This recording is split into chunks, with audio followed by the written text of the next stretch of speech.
dias para me refazer desse episódio. Eu me levei muitos dias, porque o grau da violência que foi, né?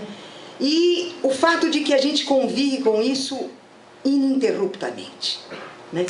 Então, e que São Paulo, porque eu tenho viajado muito pelo Brasil, mas igual a São Paulo não há, é uma coisa sinistra a cidade de São Paulo. Não é nem o estado de São Paulo, é a cidade de São Paulo. É uma coisa de uma violência extrema. E essa violência, ela está cristalizada, historicamente cristalizada, e ela está historicamente reforçada na situação atual. Ou seja, a sociedade brasileira, no seu conjunto, é uma sociedade autoritária. A gente pensa que o autoritarismo é um fenômeno no aparelho de Estado, que é a ditadura. O autoritarismo é um fenômeno social. A sociedade brasileira é autoritária. Ela é vertical, hierarquizada, oligárquica. Ela transforma todas as diferenças em desigualdades e naturaliza as desigualdades.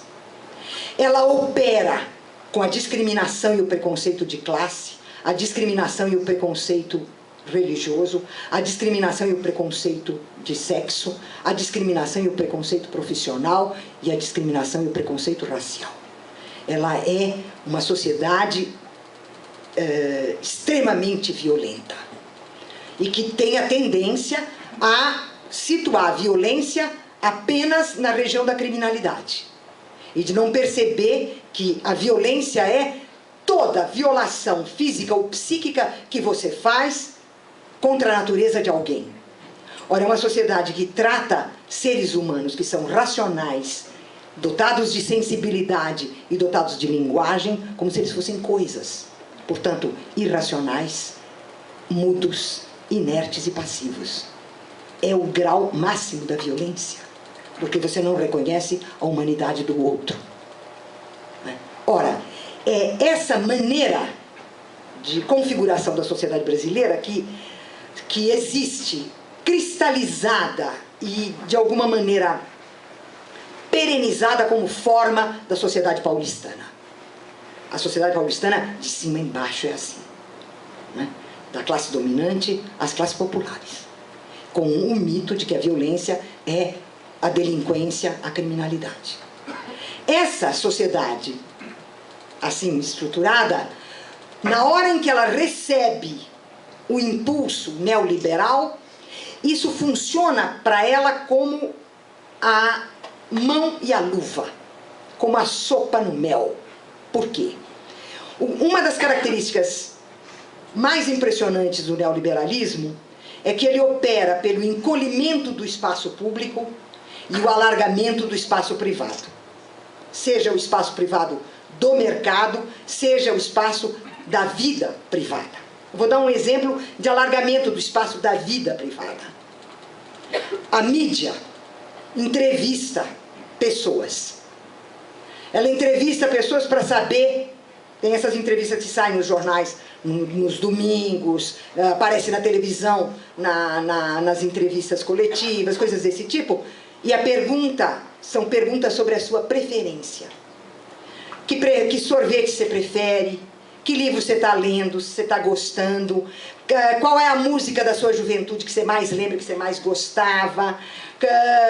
Qual é o restaurante onde você gosta de ir? Que tipo de comida você prefere? Ou seja, é colocado no espaço público o universo da intimidade dos gostos e das preferências. E isso se torna a exposição pública da intimidade de alguém. Isso se tornou a coisa mais natural, mais normal, ninguém percebe. Isso aparece também quando acontece alguma coisa terrível e há os protagonistas do acontecimento. Uma catástrofe, um problema grandíssimo, e vai o entrevistador. E ele não pergunta para os protagonistas do acontecimento o que foi que aconteceu, o que você pensa disso que aconteceu e o que você fez nesse acontecimento. O que você está sentindo? E ele espera que os sentimentos venham. Porque o outro, o protagonista, protagonista não tem pensamento, não tem entendimento, não faz uso da razão. É o cara que está entrevistando, é o senhor da mídia, ele sabe, ele pensa. Então ele pergunta para o outro o que o outro sente e vira para o público e explica o que aconteceu, por que aconteceu. Ele sabe tudo. Ele dá uma versão do acontecimento, independentemente dos participantes do acontecimento. Porque os participantes do acontecimento são reduzidos ao puro sentimento, ausência de pensamento. E ninguém acha que isso é violento, que isso é autoritário, que isso é inaceitável.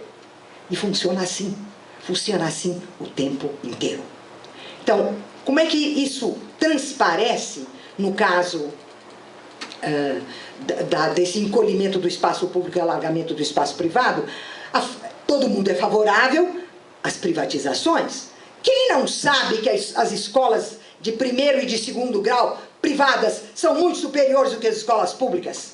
As escolas públicas são uma porcaria, todo mundo sabe. Tem professor que não presta para nada. O professor que não tem capacidade e que por isso não foi contratado por uma escola privada, vai para a escola pública. Todo mundo sabe que é isso, a escola pública.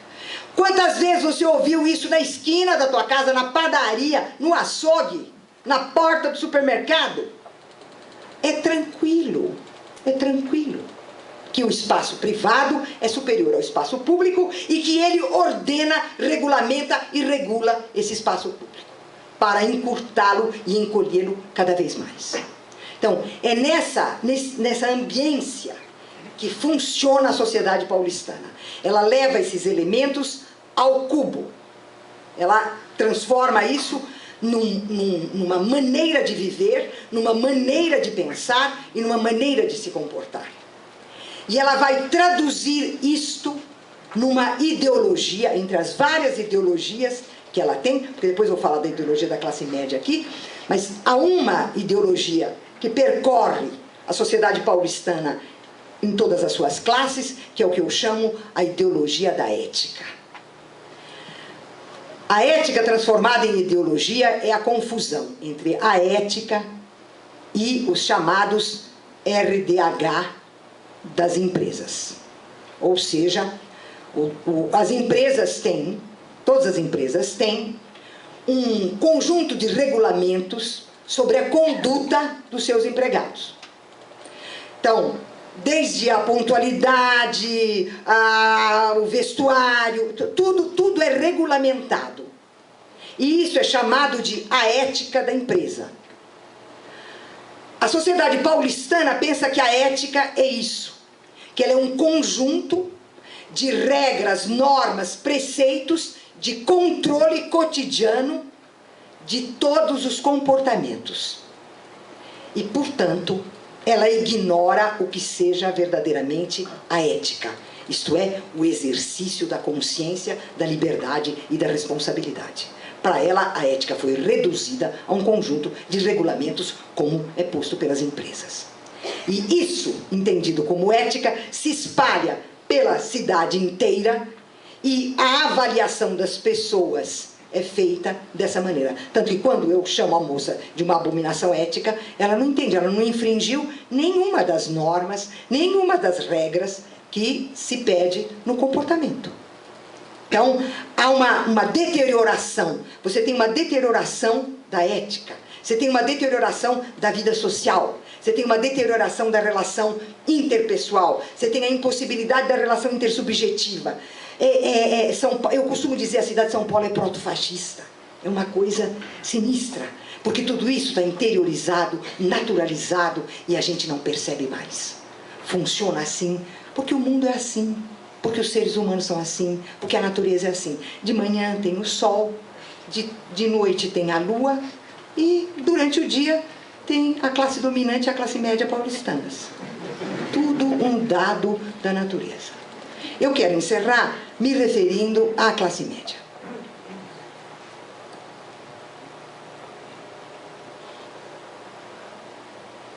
Eu acho que o André tem razão quando ele lembra que por um momento, no plano da cultura, uma parte da classe média de São Paulo foi progressista. Mas isso foi um instante fugaz. E isso se deveu, eu concordo com o André, se deveu demais ao fato de que a Igreja Católica ia nessa direção, né? Com as comunidades eclesiais de base, com os movimentos sociais.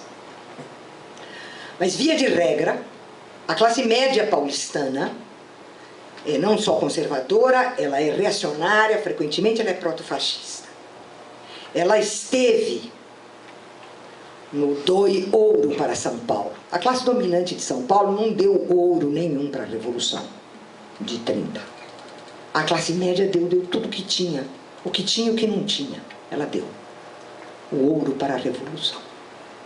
Ela esteve na marcha com a família, com a tradição, a família e a propriedade.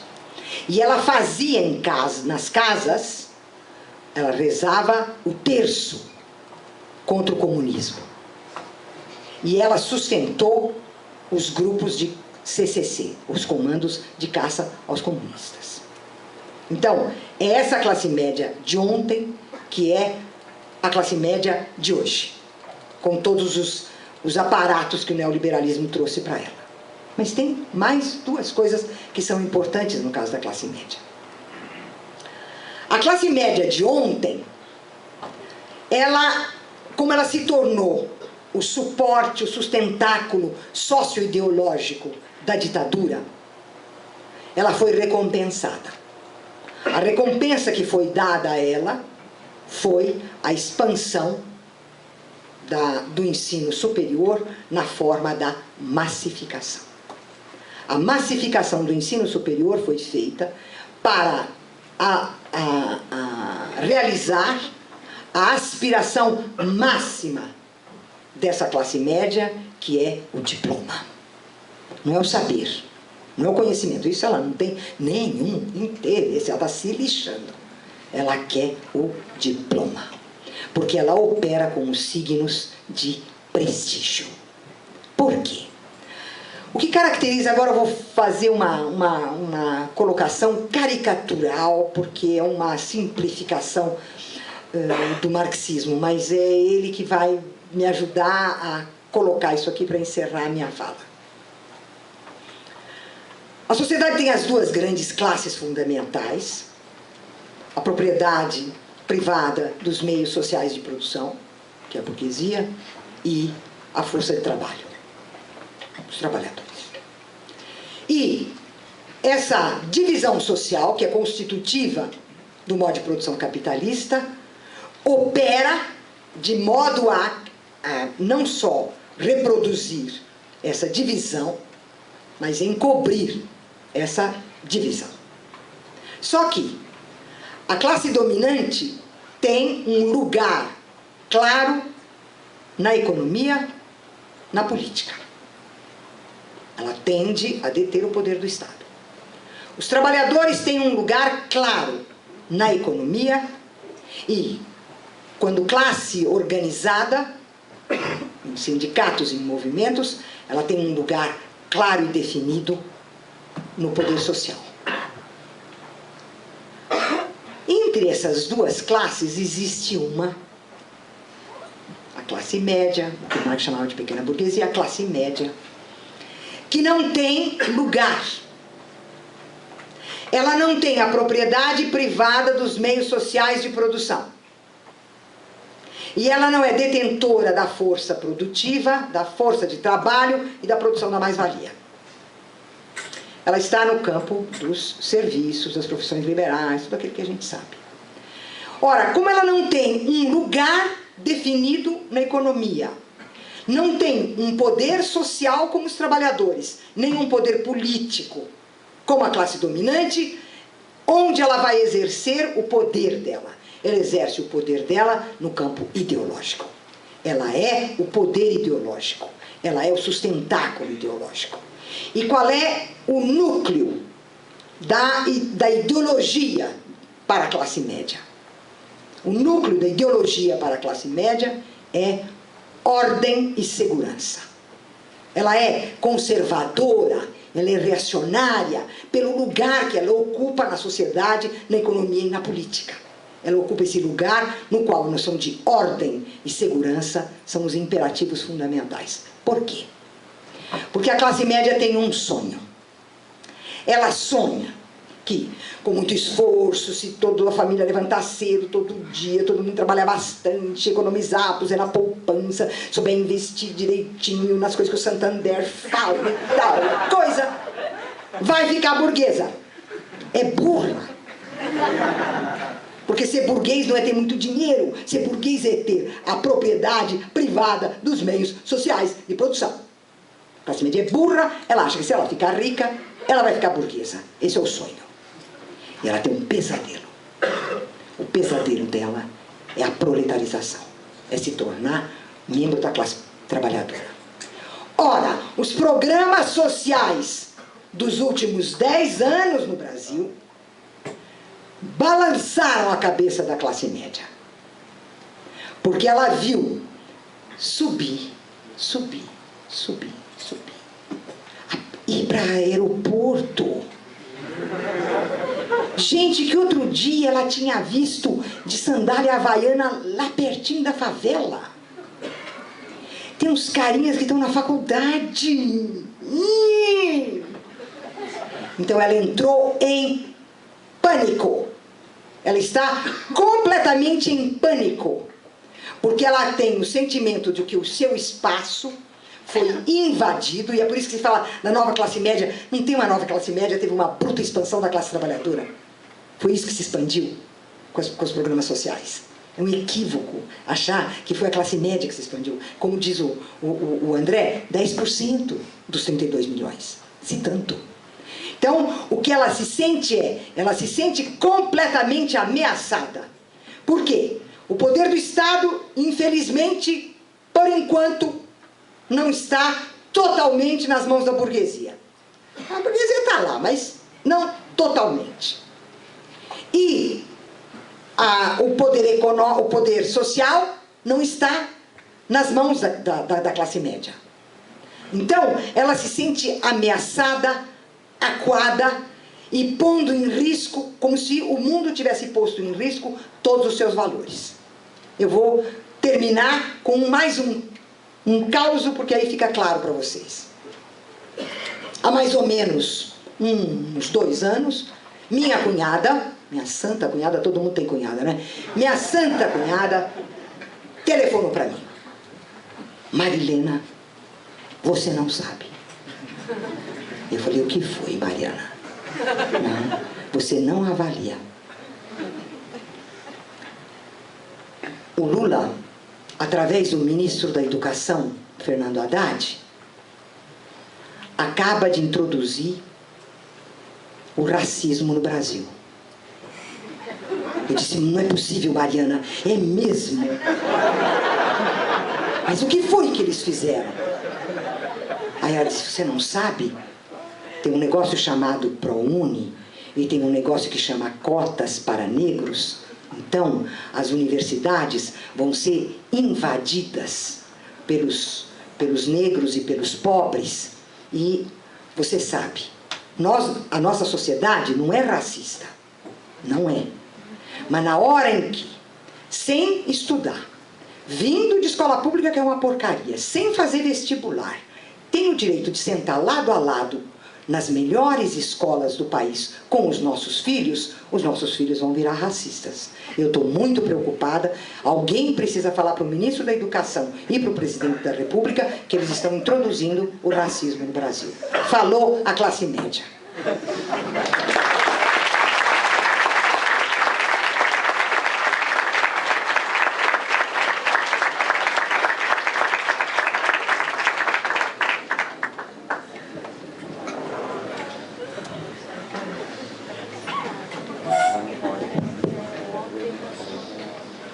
Então, também gostaria de agradecer o convite que o Ricardo me fez para participar dessa mesa com a Marilena e com o André. Eu vou falar sobre um outro assunto que talvez seja complementar um pouco ao que foi dito aqui. Eu concordo em gênero, número e grau com praticamente tudo que foi apresentado, então eu queria falar de um outro tipo de conservadorismo, que não é exatamente o conservadorismo da classe média, o tradicional da classe média, mas eu queria falar de um conservadorismo que, de uma certa forma, é filho bastardo do lulismo. E esse me parece um conservadorismo bastante preocupante, e acho que ele é um conservadorismo que desempenha, a partir dessa eleição, vai desempenhar, a partir dessa eleição, um papel muito importante, né? Eu acho que ele não veio, ele não é um epifenômeno, ele veio para ficar, ele tem todas as características de um fenômeno duradouro, né? E deve ser objeto das nossas mais profundas preocupações, né? Porque, se associado a isso que nós poderíamos chamar de um conservadorismo orgânico, né, vindo dos setores mais historicamente, né, vinculados ao conservadorismo nacional, e do qual a classe média paulistana faz a impressão de uma bela figura, ou seja, ela é o paradigma fundamental desse conservadorismo orgânico. Acho que, se houver uma associação entre os dois, nós podemos, de fato, ficar bastante preocupados, né? Vejam, por que eu diria que há um conservadorismo que é um filho bastardo do lulismo, né? Pelo seguinte, quer dizer, bem, o André Singer tem todas as condições de falar muito melhor sobre esse fenômeno do que eu, mas eu queria só insistir em 3 aspectos do fenômeno que vão ajudar na minha tese, né? Ou seja, todos nós sabemos que o lulismo foi um pouco resultado, entre outras coisas, de uma política de alianças bastante heteróclita, né? de uma criação de um sistema de assistência social até então inexistente no Brasil, certo? Que permitiu, juntamente com o aumento real do salário mínimo, criar um terceiro fator, que é a integração social através da ampliação das possibilidades de consumo, né? Ou seja, foi graças a essa dinâmica fundamental de intervenção estatal, certo? Que nós criamos uma espécie de mercado consumidor interno que fez com que certos produtos apareçam como o Brasil apareça como o maior consumidor de uma certas gamas de produtos, né? Ou seja, esses 3 fatores, né? A consolidação de uma política heteróclita de alianças, né? A criação de um sistema de larga escala, né, de assistência social e de ampliação real do salário mínimo, com uma integração social que privilegiou a integração através da ampliação dos processos de consumo, né, vai, durante muito tempo, sustentar a adesão de largas parcelas da população, parcelas que até então nunca tinham, de fato, apoiado o PT ou apoiado o candidato Lula, certo? Vai constituir uma base que, diga-se de passagem, perdura até hoje, né? Vejam, isso coloca uma questão muito interessante do ponto de vista político, que é quem vai bastear, quem vai definir o teor político dessa nova classe média, ou dessa ampliação da classe trabalhadora, como vocês queiram dizer, né? E me parece que nessa eleição o processo vai ficando cada vez mais evidente, certo? Do embate em torno do basteamento político desse novo setor, né?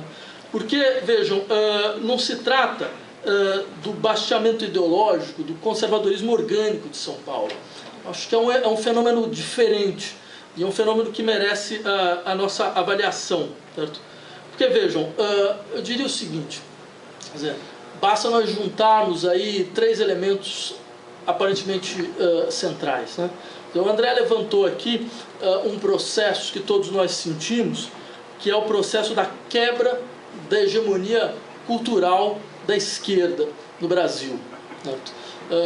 E eu concordaria que, de fato, essa hegemonia ela durou pelo menos até o final dos anos 90, certo? E hoje ela não existe mais, né? Tanto é assim que nós vemos hoje no Brasil um processo paulatino de constituição de um pensamento conservador, que não é só um pensamento conservador do ponto de vista econômico, não é só do ponto de vista político, mas é também um conservadorismo moral, certo? Quer dizer, copiando, de uma certa forma, uma espécie de transformação da cultura, certo? Em área central do embate político, certo? Que é um modelo que impera de uma maneira muito forte, digamos, nos embates eleitorais norte-americanos, certo? Ou seja, sai, de uma certa maneira, a centralidade do embate econômico e entra um inflacionamento do embate cultural. Tanto é assim, quer dizer, desde 2010 nós vimos nesse país ser assolado por questões de ordem de costumes, como, por exemplo, questões vinculadas a políticas sobre aborto, questões vinculadas a casamentos homossexuais, questões vinculadas a cotas e coisas dessa natureza. Ou seja, uma mistura de um conservadorismo dos costumes, de um anti-intelectualismo ferrenho, né, que aparece, por exemplo, em todos esses embates sobre a ditadura militar, sobre o legado da ditadura militar e como os intelectuais teriam sido os grandes aproveitadores, né, de uma certa má consciência nacional, certo? De uma consciência que pode ser transformada em ganhos materiais e financeiros, bolsa, ditadura e coisas dessa natureza, né? Então, conservadorismo dos costumes, anti-intelectualismo, uma relação entre igreja e Estado que é cada vez mais problemática, né? E o aparecimento de um novo ator nesse processo, que são as igrejas evangélicas, é um elemento absolutamente fundamental, porque essas igrejas evangélicas e pentecostais, elas trouxeram o modo de intervenção política que elas desenvolveram nos Estados Unidos. Certo? Quer dizer, todas essas missões evangélicas são missões norte-americanas que começaram no começo do século XX e que foram ganhando cada vez mais força, e elas trouxeram também duas coisas: a teologia da prosperidade, né, que é um elemento cada vez mais forte e é o que explica, eu diria, em larga medida, essa profunda adesão dos setores mais vulneráveis da sociedade aos evangélicos, por um lado, e por outro lado, eles trouxeram isso desde a década de 70, ninguém percebeu isso muito claramente, mas um dos bastiões, né, de sustentação da ditadura militar foram as igrejas evangélicas, né? Quem frequentava a igreja evangélica dos anos 70 e dos anos 80 lembrará muito bem de como as pregações dos pastores sempre foram pregações contrárias ao perigo comunista, certo? Eu mesmo posso lembrar de certos cultos batistas onde se fazia um culto em memória da intentona comunista, né? Ou seja, de 35 e coisas dessa natureza. Ou seja, isso é orgânico dentro desse tipo de organização religiosa, e o fato de que eles paulatinamente entraram, certo, no debate nacional pela porta, entre outras coisas, pela porta de um governo de esquerda, fez com que, em larga medida, a sua presença fosse uma presença cada vez mais naturalizada. Então, esse é o terceiro elemento. E, bem, eu insistiria no quarto, quer dizer, conservadores dos costumes, anti-intelectualismo, relação à igreja política cada vez mais problemática e, por fim, a famosa paranoia securitária. Certo? Bem, esses quatro elementos, eles vão constituindo um caldo dentro do debate cultural e do debate dos costumes que vai paulatinamente forçando essa quebra da hegemonia cultural das esquerdas. No entanto, eu insistiria o seguinte: só isso não justificaria alguns fenômenos como o que nós vimos, então estamos vendo agora dentro, por exemplo, da eleição de São Paulo, como, por exemplo, a impressionante ascensão de um candidato que ninguém nunca esperava que tivesse nem sequer metade da ascensão que agora tem, né? Que é, por exemplo, o candidato Celso Russomano, né? Que é um paradigma bastante interessante dessa espécie de conservadorismo como um filho bastardo do lulismo. Não só porque ele é alguém de um partido que é o partido da base do governo, né? Não só da base, mas é um partido do vice-presidente, certo? É um partido que sempre teve, diga-se de passagem, na base governista desde o início. E com isso ele consegue desativar, certo, um certo contraponto que se fazia em relação ao governo federal, certo, vindo do pensamento conservador. Então, seja, ele suspende essa contraposição que foi importante para o governo federal, porque o governo federal sempre pôde colocar uma coisa assim: se os conservadores voltarem, certo, todos esses programas que estão vinculados ao governo federal vão desaparecer, certo? Não, só que as pessoas esqueceram o seguinte: o que a gente faz com os conservadores dentro da base do governo federal? Certo? Quer dizer, o que a gente faz quando esses conservadores eles ganharam autonomia e ganharam densidade eleitoral? Porque até então eles não tinham densidade eleitoral, então eles eram atores secundários, certo? Agora, o que